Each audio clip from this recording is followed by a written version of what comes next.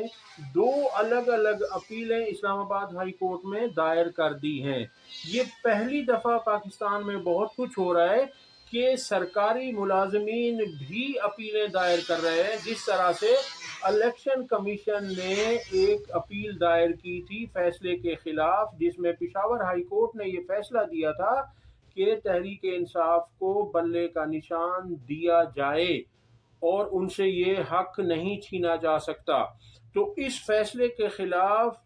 Election commission of Pakistan نے appeal دائر کی تھی اسلام آباد میں۔ ایسا کبھی ہوتا نہیں ہے، کوئی ادارہ اپیل میں نہیں جاتا۔ اب ہمارا روز کا کام ہے کہ اگر ہم کسی عدالتی فیصلے کے خلاف بڑے فورم پر اپیل کرتے ہیں تو وہ سول جج یا وہ ایڈیشنل سیشن جج یا وہ سیشن جج ہائی کورٹ میں جا کر اپیل نہیں کرتا کہ جی میرا فیصلہ اوپر والے جج نے اڑا دیا، لہٰذا اب اس فیصلے کے خلاف میں خود یہاں آیا ہوں۔ لیکن یہاں یہ عجیب سی باتیں ہو رہی ہیں۔ بہرحال اب اس میں کمشنر اسلام آباد اور سپرنٹینڈنٹ اڈیالہ جیل نے الگ الگ اپیلیں دائر کی ہیں اور انہوں نے اپیل ایک سنگل رکنی بینچ کے فیصلے کے خلاف کی، جو اسلام آباد ہائی کورٹ کے سنگل رکنی بینچ نے فیصلہ دیا تھا کہ عمران خان سے ان کے وکلاء، ان کے رفقا، ان کے اہل خانہ اور سیاسی لیڈران کی ملاقات کروائی جائے۔ یہ ملاقات کچھ عرصہ ہوتی رہی، اب کل اس پہ پنجاب حکومت نے اچانک دہشت گردی اور سیکورٹی خدشات کی وجہ سے ملاقات پر پابندی لگا دی۔ تو اب یہ 2 صاحبان کمشنر اسلام آباد اور سپرنٹینڈنٹ اڈیالہ جیل یہ ہائی کورٹ میں اپیل لے کر گئے ہیں کہ اس سنگل رکنی بینچ کا فیصلہ کالعدم قرار دیا جائے، اس فیصلے کو ختم کیا جائے اور جو ہم چاہ رہے ہیں یہ فیصلہ ہو کہ عمران خان سے کسی کی ملاقات نہ کروائی جائے۔ اب سنگل رکنی بینچ کے فیصلے کے خلاف 2 رکنی بینچ، ڈبل بینچ جو ہے نا وہ سماعت کرے گا اور اس ڈبل بینچ میں جسٹس طارق محمود جہانگیری اور ہردل عزیز چیف جسٹس عامر فاروق صاحب اس اپیل کی سماعت کریں گے۔ اور جس بینچ میں جسٹس عامر فاروق صاحب موجود ہوتے ہیں تو وہاں انصاف دھیرے دھیرے ہوتا ہے، ذرا ٹھہر ٹھہر کر ہوتا ہے۔ تو اب جو دیکھتے ہیں کہ اس کا فیصلہ کیا آتا ہے۔ اگلی خبر آپ کے سامنے رکھنی ہے۔ آپ کو میں نے بتایا تھا کہ نجم سیٹھی نے اپنے پروگرام میں بتا دیا تھا کہ 4 سیٹیں کھلیں گی، جو عمران خان صاحب نے کہا تھا کہ یہ 4 سیٹیں کھول دیں، جس میں ایک پشاور کی تھی NA 30، دوسری NA 130 لاہور کی اور تیسری 128 لاہور کی وہ بھی، اور چوتھی اسلام آباد کی 3 سیٹوں میں سے کوئی ایک سیٹ کا کہا تھا۔ تو سیٹھی صاحب نے یہ کہا تھا کہ ان سیٹوں میں 3 سیٹیں تحریک انصاف کو واپس مل جائیں گی، یعنی نواز شریف کی سیٹ اور سلمان اکرم راجہ کی سیٹ اور اسلام آباد کی سیٹ، یہ تحریک انصاف کو واپس مل جائیں گی۔ اب آپ کے سامنے ہم رکھتے ہیں کہ اب یہی بات مفتاح اسماعیل جو کہ نون لیگ کے وزیر خزانہ رہے ہیں وہ کہتے ہیں، اور سینئر صحافی محمد مالک نے بھی یہی گفتگو کی کہ نواز شریف اور اون چودھری یہ دونوں سیٹیں ہارنے جا رہے ہیں، اور اس کے بعد سلمان اکرم راجہ اور یاسمین راشد یہاں سے فاتح قرار دی جائیں گی۔ اور اون چودھری کا اور سلمان راجہ صاحب کا حلقہ کھلوائیں، اس کے تو سارے فارم 45 ٹی وی پہ ہم واٹس ایپ پہ ہم دیکھ چکے ہیں، ہمیں تو پتا ہے کہ حقیقت کیا ہے۔ ہم بہرحال مطلب اسٹیبلٹی کی خاطر شاید چلو کیا حقیقت ہے مفتاح صاحب؟ سچائی تو مفتاح صاحب کیا حقیقت ہے؟ کیا حقیقت ہے آپ کی زبانی سننا حقیقت تو چاہوں یہ ہے کہ سلمان راجہ صاحب جیتے ہیں وہ حلقہ فارم 45 کے مطابق۔ اور نواز شریف صاحب جیتے ہوئے ہیں کہ ہارے ہوئے ہیں؟ مجھے نہیں لگتا کہ میاں صاحب جیتے ہیں، میں سچی بات بتا رہا ہوں، میں افسوس آپ کے کو ساتھ لگتا کہہ ہے رہا ہوں۔ نواز شریف بھی آ رہے ہیں اور سلمان راجہ بھی جیتا ہوا ہے اور خواجہ آصف صاحب اور اسلام آباد والے حلقے؟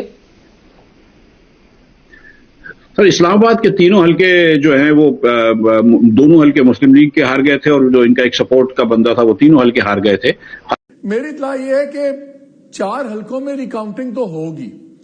اور اس میں سے 2 حلقے بڑے امپورٹنٹ ہیں، ایک آپ کا حلقہ ہے اور ایک میاں صاحب کا حلقہ ہے، اور اطلاع یہ بھی ہے کہ ان حلقوں کے شاید اصل نتائج سامنے آ جائیں، اور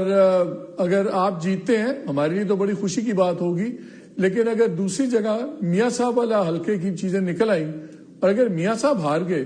تو خرم صاحب آپ بتائیے، یہ تو ایک لاسٹ نیل ان دا کافن والی بات ہے کہ نواز شریف صاحب لاہور سے ہار جائیں، پہلے ہی وہ وزیر اعظم نہیں بن پائے، بڑے کمپرومائزز ہوئے، اگر اس حلقے میں نواز شریف صاحب کا ریکاؤنٹ ہو گیا اور وہ ہار گئے، آپ کے خیال میں آپ کی پارٹی کے لیے بہت تباہ کن اس کے کانسیکوینسز نہیں ہیں؟ اگلی خبر آپ کے سامنے رکھتے ہیں کہ فیصل واڈا نے رات ٹی وی پروگرام میں بات کرتے ہوئے کہا کہ علی امین گنڈاپور کو نااہل کرنے کے بعد کوئی اور وزیر اعلیٰ بھی وہاں آ سکتا ہے اور اسے بھی نااہل کر دیا جائے گا، اور اس طرح ان کا پروگرام یہ لگتا ہے کہ وہاں پر گورنر راج نافذ کر دیا جائے گا۔ ان کے مطابق میں اس بات سے اتفاق نہیں کرتا، اتنا آسان نہیں ہے کے پی کے میں گورنر راج لگانا، کیونکہ وہاں 2/3 سے بھی زیادہ اکثریت تحریک انصاف کے پاس ہے۔ اور اگلی اور آخری خبر ہے کہ آصف زرداری نے تنخواہ نہ لینے کا فیصلہ کیا ہے۔ تو میرا خیال ہے کہ آصف زرداری نے حاتم طائی کی قبر پہ لات ماری ہے، اور انہیں چاہیے تو یہ تھا کہ تنخواہ تو ویسے ہی چھوٹی ہوتی ہے، کم ہوتی ہے، ان کو چاہیے کہ یہ باقی مراعات نہ لیں۔ جو کیمپ آفیسز بنا دیے جاتے ہیں گھروں کو، بلاول ہاؤس لاہور کا ہو یا زرداری ہاؤس ہو یا بلاول ہاؤس کراچی کا ہو، یا اسی طرح سے ان کے جو پروٹوکول کے خرچے ہیں، عہدوں کی مراعات ہیں اور عہدوں کے خرچے ہیں، وہ ہوتے ہیں جو کروڑوں میں عوام کی ٹیکس سے جاتے ہیں، عوام کی جیب سے وہ کروڑوں روپے نکلتے ہیں۔ تو آصف زرداری صاحب اگر اتنے ہی اچھے ہیں تو وہ تنخواہ کے ساتھ ساتھ یہ تمام چیزیں بھی نہ لیں، تو پھر پاکستان کے لیے اچھا ہوگا۔ اب تک کے لیے اتنا ہی، اگلی ویڈیو تک اللہ حافظ۔